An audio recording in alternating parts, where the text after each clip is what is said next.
The police baton has a recognized value as a weapon when used by a properly trained officer. It is the purpose of this film to present approved baton techniques, but first, let's examine this important piece of equipment.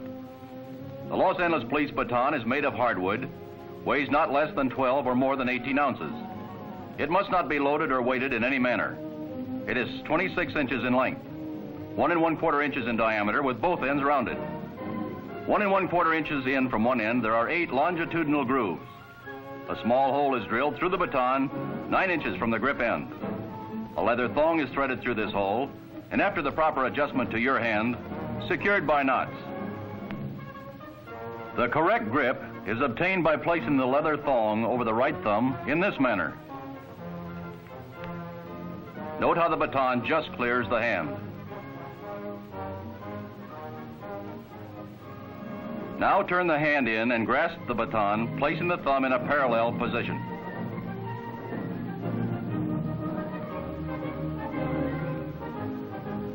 This grip allows immediate release should an assailant succeed in wrenching it from you, as demonstrated here. This in contrast to placing the thong around your wrist, where it could easily be turned into a handcuff. Parries of attack.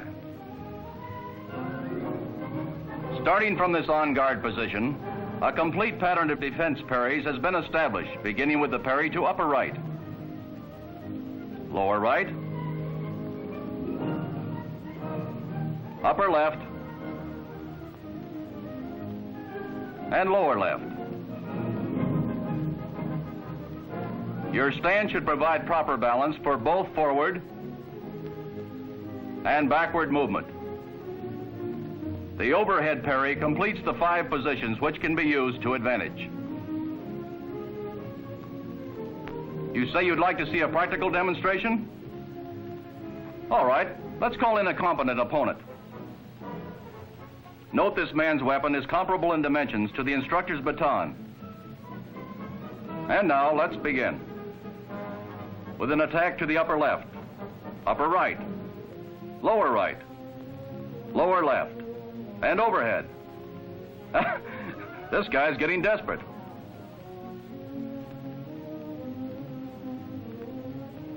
No, he didn't make it. Yes, this defensive technique is very effective. Counter attacks. Gentlemen, meet your friend and mine, Canvas Kapok, who will be my able assistant. Remember, as police officers, we may only use that amount of force necessary to make an arrest. And the amount of force must not be disproportionate to the degree of resistance offered. This technique is advocated when you are in close quarters and the assailant has indicated he has the ability to make a dangerous attack upon your person.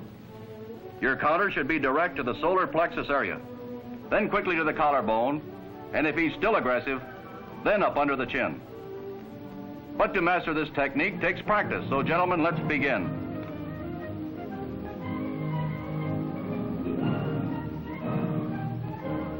That's it, solar plexus, collarbone, and up to the chin. Next man. That's the idea.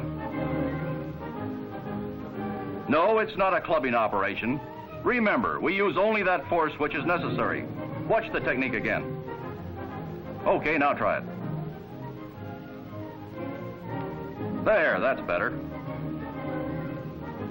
Counterattacks are also effective when directed to the following vulnerable parts of the body where a comparatively light stroke can quickly discourage aggressive action. First, the collarbone, shoulder, bicep, elbow, wrist, knee, ankle. Whoops, yes, it hurts on the shin too. Gentlemen, you have seen the demonstrations. Now let's practice our techniques. Pick your partner and form a large circle.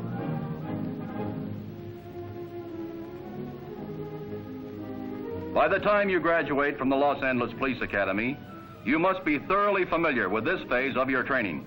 Attack, parry. Attack, parry. Attack, parry. Listen carefully to your instructor, who will help you correct discrepancies in your practice sessions. Try to counter the blow in the center of your baton.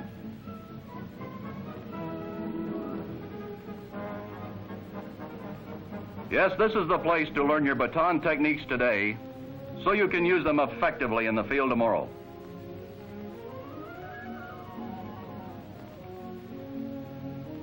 You must constantly evaluate situations on your patrol where first appearances will be deceptive, as in the case of this apparently harmless individual.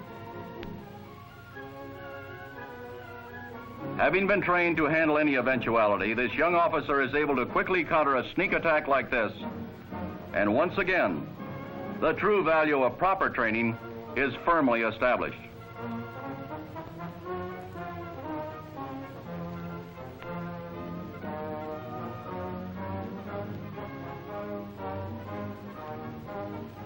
Port arm techniques. Most of your baton activity will be with one assailant, but in those situations involving two or more aggressive suspects, this procedure is recommended. Note how the instructor's firm grip on the baton, allowing both ends to protrude, and his well-balanced stance provide him with an efficient attack potential. Now to see if this technique really works, let's prove our theory. How about some courageous volunteers?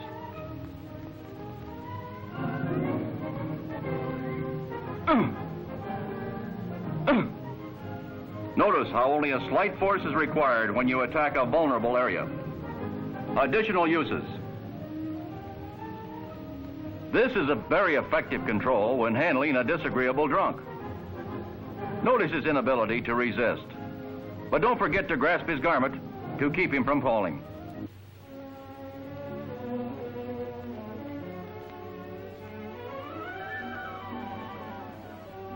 Another use is the baton arm come-along, in this manner.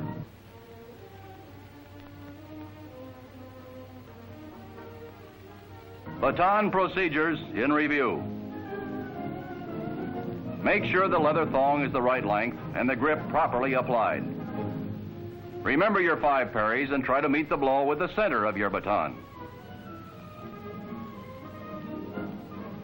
Always maintain an unbalanced stance. Apply your stroke to a vulnerable area during a counterattack. Excessive force is not permitted, nor is it necessary if you apply your baton to specific areas. And above all, remember, diligent practice in all phases of baton technique under a qualified instructor is imperative if you are to become proficient in your patrol activities.